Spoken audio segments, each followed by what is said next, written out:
It was one of those nights where the city breathed slow under a blanket of fog, headlights sliding through the mist like ghosts chasing pavement. On the 7:45 express, barely half full, the bus hummed with tired people clutching their days close to their chests. Phones lit up sleepy eyes.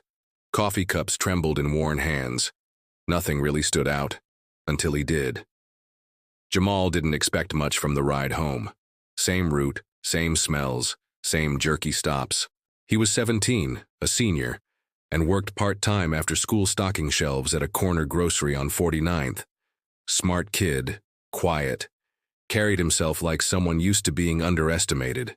His skin was deep brown, his hoodie loose and faded, and his backpack stitched up at the seams with care only the broke and proud really understood. He'd been raised right. Tired, yeah, but always watching, always aware. That's probably why he noticed her the second she stepped onto the bus. She looked like she'd walked through something heavy. Pale as milk under the flickering bus lights, her coat stretched over, a belly that clearly didn't leave her much room to breathe. She moved carefully, like each step was a quiet battle. No one got up, not the man in the suit, not the teen with glitter nails texting non-stop, not the older lady nodding off near the window. Just silence and the faint hiss of brakes. Jamal stood. No hesitation, no second thoughts. He simply stood up and gestured to his seat. "Here, ma'am," he said, soft but clear. She looked at him like he'd just split the world in two. There was a moment there, quiet, strange, like time tilted a little off-center. Her eyes didn't just meet his, they studied him, measured. She was maybe in her late 20s, tired and thankful, but something behind her eyes shimmered with more than gratitude. She took the seat slowly, easing down with a hand over her belly. "You didn't have to do that," she murmured. "It's nothing," he replied, gripping a rail. She didn't say anything for a while, just sat there, breathing like it hurt, staring, ahead like she was somewhere far away. Jamal was already distracted again, watching the city slide past like a memory. But then she pulled a folded note from her coat pocket, held it out to him with a hand that trembled slightly. "Take this, and don't open it here. Wait until you get home." There was something in her voice. Final, serious, like she was handing him more than just a note, like she was handing him weight, knowledge, maybe something dangerous. He took it because what else could he do? She looked away immediately, like her part was done. Jamal slipped the note into his pocket without a word. The next stop was hers. She stood slowly, nodded once at him, and stepped off the bus into the fog, vanishing into the night like she'd never been there at all. That was the first part. The second part came hours later, after dinner, after homework, after he finally remembered the strange little piece of paper sitting crumpled in his hoodie pocket. He sat on the edge of his bed, peeled it open, and saw 3 words scribbled in tight, slanted handwriting. "You are chosen." Underneath it was a long string of numbers and letters. Coordinates, a code, at the bottom in shaky ink. There, listening. Don't trust the news. The real SOS didn't come from Earth, it came to it. Jamal blinked, heart skipping. What? That night he barely slept, and the next day, the sun rose on a very different world. Reports started popping up on Reddit first, then TikTok, then emergency news broadcasts. Strange radio bursts from deep space, repeating every 23 minutes. And then, translation. A simple message, "Help us. Send Earth's Deathworlders." The internet exploded. Deathworlders. That term had floated around in sci-fi forums and xenobiology nerd spaces, usually referring to how humans were considered terrifyingly resilient compared to potential alien life. Earth, by cosmic standards, was brutal. Gravity too strong, atmosphere unstable, predators everywhere. And humans? We adapted, survived, even thrived. To other species, we were the monsters. But now the monsters were being summoned. Governments scrambled. Scientists worked around the clock. People speculated wildly. Some thought it was a joke. Others were convinced it was the start of something huge. And Jamal, he just kept staring at that note, because deep down, he knew whatever was coming That message wasn't meant for the world. It was meant for him. And someone, somewhere out there, was waiting for him to answer. Jamal sat on the edge of his bed, the note crumpled slightly in his hands, fingers twitching around the corners like he wasn't sure whether to fold it up or tear it apart. He read the words again and again. You are chosen. The writing was rushed but steady, like someone had written it while watching the clock tick down. The long string of symbols underneath didn't look random. It reminded him of GPS coordinates, but the last few characters had weird glyphs he'd never seen before. Not Latin letters, not anything he could Google easily. He glanced over at his desk, cluttered with school books, a beat-up Chromebook, and the half-eaten corner of a granola bar. A normal night. But nothing about it felt normal anymore. Down the hallway, the sound of the TV filtered through from the living room. His mom was watching the evening news, probably curled under that old quilt from Grandma's house, worrying about gas prices and city curfews. His little sister, Nyla, was humming in her room, probably working on another sketch for her art portfolio. Ordinary life, moving forward. But Jamal felt like he'd been yanked sideways into something that didn't belong here. He grabbed his laptop and typed the coordinates into a mapping site, skipping the last strange symbols. A blinking red dot lit up the center of the Pacific Ocean. No landmass, no island, just empty water. His heart kicked against his ribs. He copied the symbols into a search bar next, but nothing came up. Not even in fringe forums or deep Reddit. Threads. He tried combinations, cipher decoders, anything he could think of. But the last line on the note stayed silent, like it was meant for a different language or a different species. They're listening. The words echoed louder the more he thought about them. He didn't tell anyone. Not his mom. Not his friends. Something in his gut told him this wasn't something you threw around casually. People were already panicking over the space signal. Aliens, Deathworlders, global military alerts. There were already videos going viral claiming shadow governments had known for years.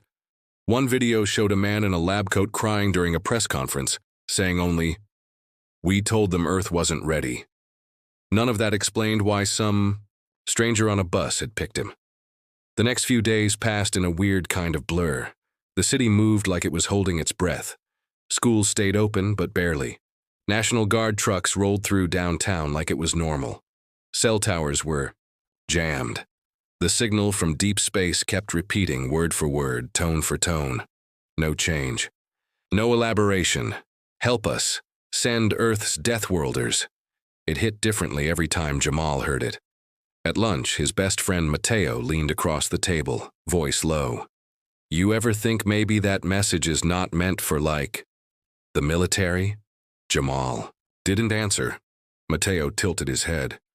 Like, what if it's not about bombs or tech or spaceships? What if they want people? The kind of humans who can take pain, who grow up fighting every day just to live. Jamal didn't look up from his tray. That's stupid. Is it? Mateo whispered. Your dad served, right, Iraq? Yeah. And didn't your uncle die in a riot overseas saving civilians? Jamal's eyes flicked up. What are you getting at? Mateo shrugged. But his face was serious. What if the people who've been through it are the ones they need? Jamal didn't sleep that night. Again. When he did drift off sometime before dawn, his dream was vivid. A city he'd never seen before, floating in the sky, burning from the inside. Alien skyscrapers torn open like paper, screaming in a language he didn't recognize. He was standing in the middle of it, no weapons, no armor, but nothing touched him. The fire curled away, the buildings cracked, but stayed upright. And then a voice, not loud but huge, whispered, "You are the key." He woke up sweating, breathing like he'd run a mile uphill.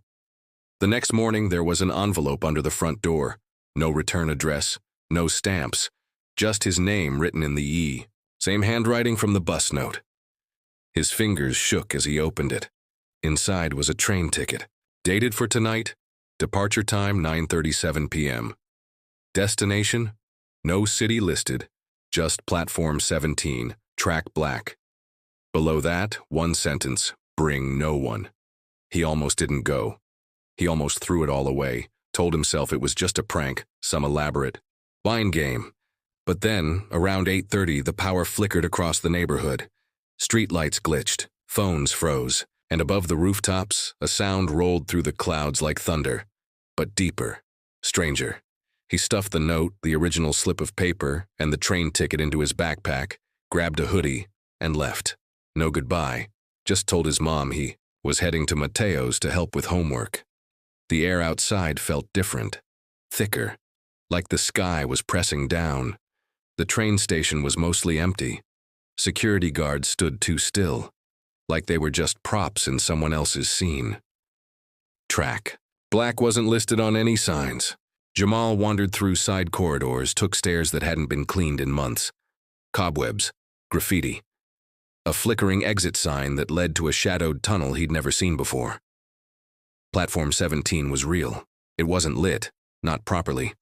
The metal was old and rusted, but the tracks hummed. Quiet, steady, like a living thing waiting beneath the steel. At exactly 9:37, a train pulled in with no sound, no engine, no lights, just a long, matte black body with windows that didn't reflect anything. The doors hissed open, and inside stood the woman from the bus. Only now she wasn't pregnant.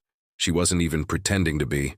Her coat was different, sleek, silver-lined and shimmered like oil in moonlight. Her eyes were the same though, sharp, focused, watching him like a hawk. "You came," she said. "What is this?" She tilted her head. "You're beginning." Jamal didn't move. "Why me?" She looked away for a beat like the answer hurt. "Because you didn't hesitate.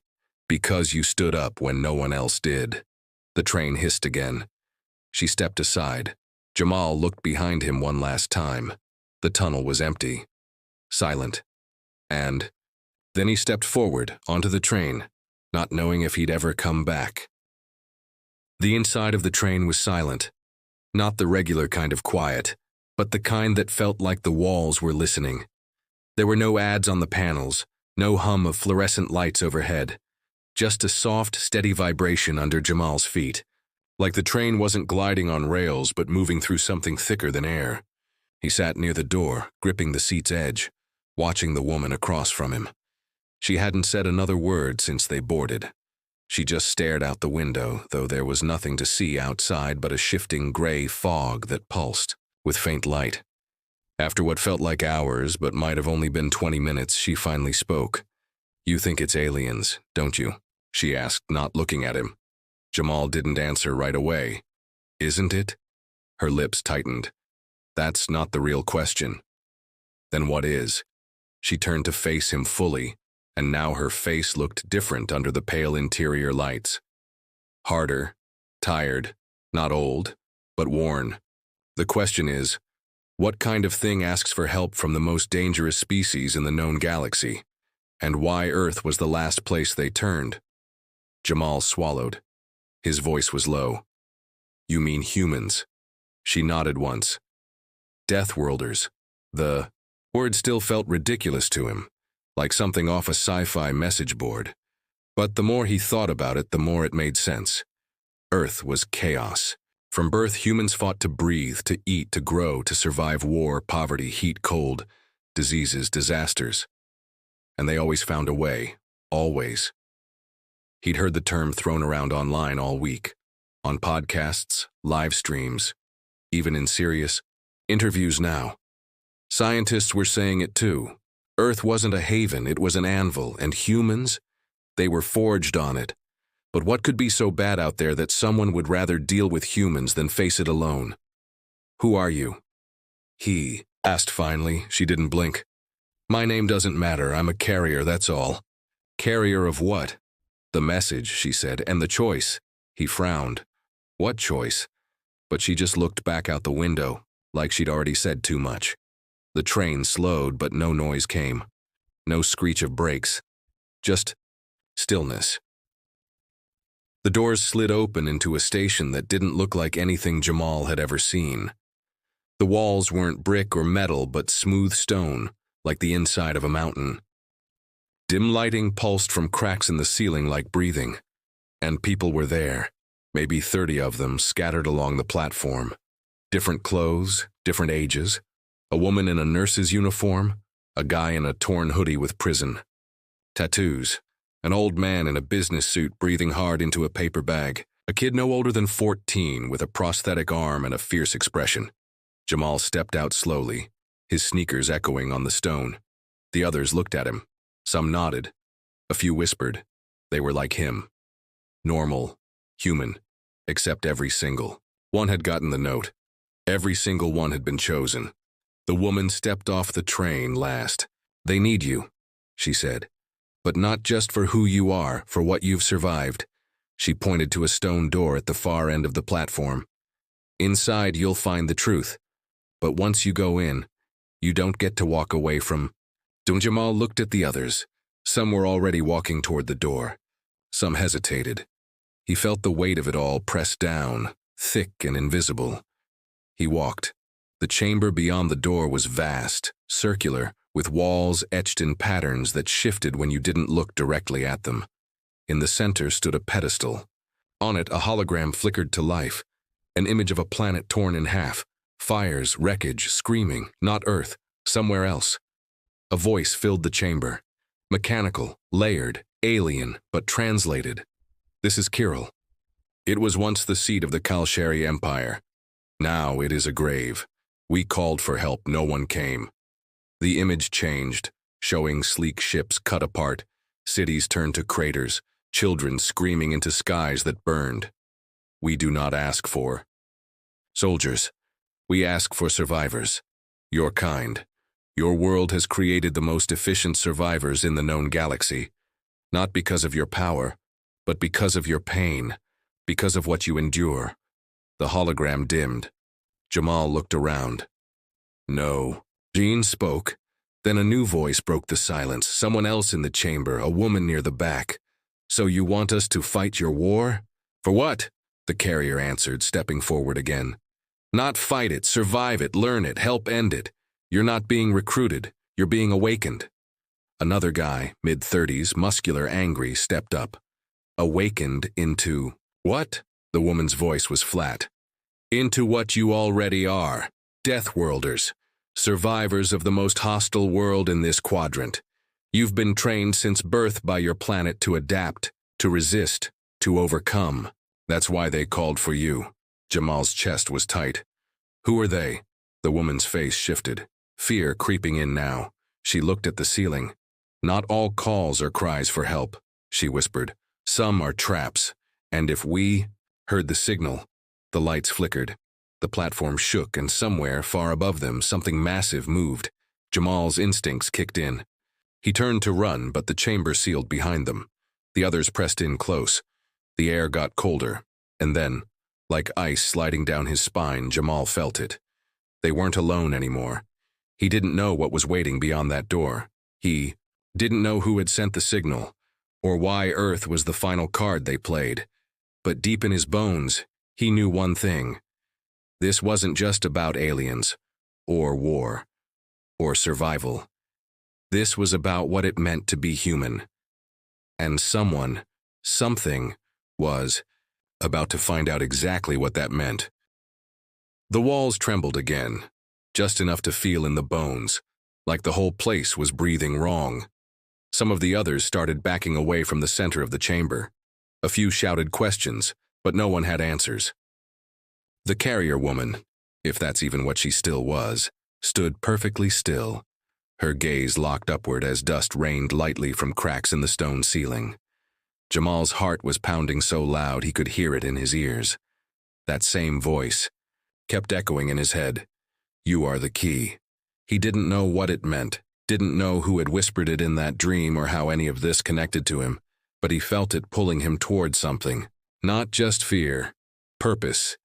The carrier turned back to them slowly, her voice low. "We don't have much time." "Time for what?" someone shouted from the back. She ignored it, stepping toward the pedestal again. Her coat shimmered as she moved, like it was woven from liquid metal. She raised a hand, and a new section of the wall peeled back like sliding glass. Beyond it wasn't another room. Just empty space, cold and dark and wide enough to fall forever. Only it wasn't empty. Floating in the darkness, a structure spun slowly in the void. Not a ship, not a station. It was alive. Pulsing, breathing, covered in strands of something that looked like bone and machine melted together. Tendrils stretched off it in all directions like it was reaching for something, feeding on something. The image zoomed in on the surface. Thousands, maybe millions of figures were crawling along it. Humanoid, but twisted, starved, glowing with dull blue fire behind their eyes. They didn't move like people, they moved like insects, controlled. Empty. Jamal's stomach turned. What are they? The woman didn't blink. What's left after the signal? What signal? The one they sent to Earth, the one you heard. It didn't just carry a message. Her voice dropped, heavy. It carries them. Every time. It's repeated. Every time it's heard. It's not a distress call, it's a beacon, a doorway. Someone near Jamal gasped. Another backed up against the wall, whispering prayers. Wait, the man with the prison tattoos said, his voice shaking. So, if that signal's been repeating, on the news, on the internet. She nodded slowly. Then it's already too late. It's here. The lights flickered again, and this time they didn't come back. A low sound, like a groan or a long breath, rolled through the floor and into the chamber. It wasn't mechanical. It was organic, like something huge was waking up deep beneath the ground. The door behind them split open with a screech of stone, not wide, just enough to let something through. Jamal turned. The hallway was black. Then at the far end something stepped forward. Thin tall bones that didn't belong in any human body. Joints bent wrong, face stretched into a grin that didn't move. Its eyes, if you could call them that, glowed the same dull blue. Its skin shimmered like it was wet, but it wasn't water. It was something thicker, like oil mixed with static. The carrier's voice barely held steady. Do not speak to it. Do not look into its eyes. If it talks to you, do not answer. The creature stepped further into the light. Its limbs clicked when they moved. It didn't walk, it glided like gravity didn't quite apply to it. And behind it more shadows moved. More shapes with glowing eyes. One of the others, a guy maybe in his 20s wearing a delivery jacket, froze. I've seen that face. I saw it in a dream. The carrier spun toward him. Dreams aren't safe anymore. They know how to reach you there too. The lights burst on again, but not in the chamber. In Jamal's mind. Pieces clicking together. The dreams. The note. The signal. The train. He hadn't been chosen at random. He stepped forward. The others shouted at him, tried to hold him back, but he walked past them toward the center pedestal. He didn't know what he was doing, but his hands moved like they remembered something. He didn't. Symbols glowed under his fingers. Not English. Not any language he'd ever studied. But it felt familiar. Like it belonged in his blood. The carrier saw what he was doing. Her eyes widened. Stop. If you open that... But it was too late. The pedestal cracked open and a beam of light shot straight up into the ceiling, burning through stone like it was paper. The chamber shook violently. Chunks of rock fell around them. The creature hissed, recoiling, but didn't leave. It was waiting, and above them, somewhere far above, something answered. A second signal pulsed out from the pedestal. Not like the first. This one was heavier, older. It didn't call for help, it called for war. The air changed, everyone felt it. Their chests tightened, the walls rippled. And deep inside, Jamal knew that he hadn't activated a weapon. He'd activated a door, and something was coming through. Something from Earth's past. Something buried deep in the stories humans had forgotten. The Deathworlders were waking up, and they weren't all human anymore. The light from the pedestal didn't stop. It kept rising, thin and sharp, like a needle pushing through space itself. Jamal stumbled back, shielding his eyes, but the light didn't burn. It pulsed in rhythm with his heartbeat. The creature, at the edge of the chamber, hissed again, louder now, and the others stepped away from it, pressing themselves against the walls. The thing wasn't just reacting to the light, it was afraid of it. Then the second twist hit.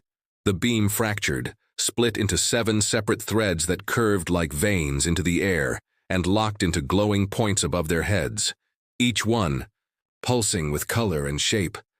Holograms? Portals? Nobody could tell.